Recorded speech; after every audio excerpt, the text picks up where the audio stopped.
The value of beauty and inspiration is very much underrated, no question. But I want to be clear. I'm not trying to be anyone's savior. That is not the. I'm just trying to think about the future and not be sad. Beautiful statement. Like, there have to be reasons that you get up in the morning and you want to live. Like, why do you want to live? What's the point? What inspires you? What do you love about the future?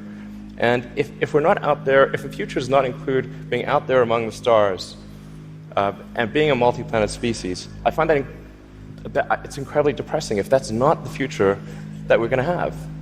As Jonah was alluding to, there are a lot of negative things in the world. There's a lot of terrible things that are happening all over the world, all the time. There are lots of problems that need to get solved.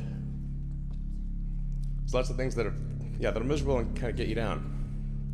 But life cannot just be about solving one miserable problem after another. That can't be the only thing. There need to be things that inspire you, that make you glad to wake up in the morning and be part of humanity. That's why we did this.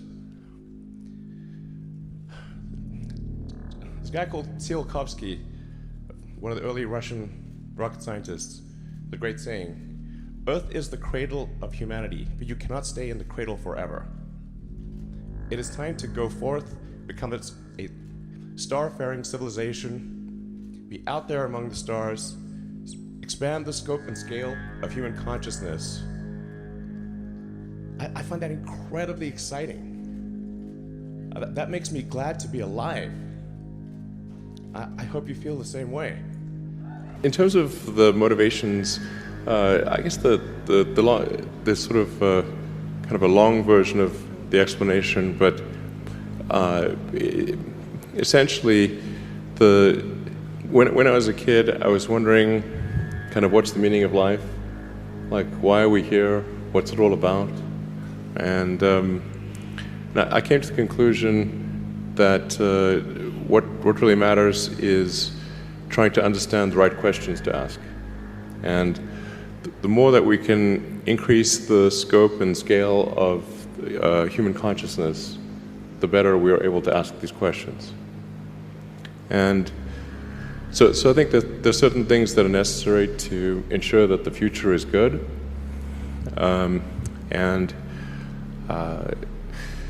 Some of those things are, in the long term, having long-term sustainable transport and sustainable energy generation, and to be a spacefaring civilization, and for humanity to be out there among the stars and be a multi-planetary species. I think being a multi-planet species and being out there among the stars is important for the long-term survival of humanity, and that's one reason, kind of like life insurance for life collectively, life as we know it.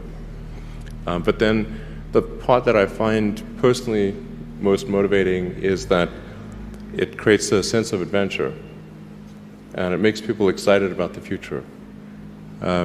If you consider two futures, one where we are forever confined to Earth until eventually something terrible happens, or another future where we are out there on many planets, maybe even going beyond the solar system, I think that second version is incredibly exciting and inspiring, and there need to be reasons to get up in the morning. Life can't just be about solving problems. Otherwise, what's the point? There's got to be things that people find inspiring and make life worth living. One of the biggest mistakes people generally make, and I'm guilty of it too, is wishful thinking. Like you want something to be true, even if it isn't true. And so you ignore the things that, you ignore the real truth because of what you want to be true. This is a very difficult trap to avoid. And like I said, it's certainly one that I find myself in having problems with. But if you just take that approach of you're always to some degree wrong, and your goal is to be less wrong, and solicit critical feedback, particularly from friends. Like friends, particularly friends, if somebody loves you, they want the best for you. They don't want to tell you the bad things. So you have to ask them, and say, really, I really do want to know. Sure. I mean, there are lots of people that said that the likelihood of failure was extremely high, and that it was a sheer thing to do. And when I started SpaceX, one of my closest friends got a compilation of rocket failures and made me watch the whole thing. And there were lots of people that tried to talk me out of it. And the joke was, how do you make a small fortune in the rocket business? Well, you start with a large one. And I got told that joke so many times that obviously I knew the punchline, so I just tell them the punchline, and they would look at me like, "Is he serious?" Or it's like, say, "Why did you start a rocket company?" I was trying to figure out the fastest way to turn a large fortune into a small one. That seemed like a good way to go. But the thing is, I already thought the probability of failure was high, and that with that the likelihood of success was therefore low, so this was not new information. I thought maybe SpaceX had, 10 or 20% chance of success, and Tesla probably similar. I thought Solar City had a much higher chance of success, but probably still only 50% or something like that. For the longest time, SpaceX and Tesla almost didn't survive. It came very close to perishing as companies. In 2008 and 2009, with the Great Recession, was an extremely close call. First of all, I really need to give some thought to how can I provide advice that would be most helpful, and I'm not sure I've given enough thought to that to give you the best possible answer. But I think certainly being focused on something that you're confident will have high value to someone else, and just being really rigorous in making that assessment, because people tend to, a natural human tendency is wishful thinking. So a challenge for entrepreneurs is to say, well, what's the difference between really believing in your ideals and sticking to them versus pursuing some unrealistic dream that doesn't actually have merit?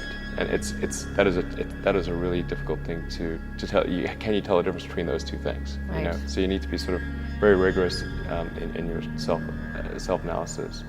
I think certainly extremely tenacious, and then just work like hell. You just have to put in, 80 to 100 hour weeks every week. And then a lot of work. All those things improve the odds of success. Okay. If other people are putting in 40-hour work weeks and you're putting in 100-hour work weeks, then even if you're doing the same thing, you know that in 1 year you will achieve what they achieve. You will achieve in 4 months what it takes them a year to achieve.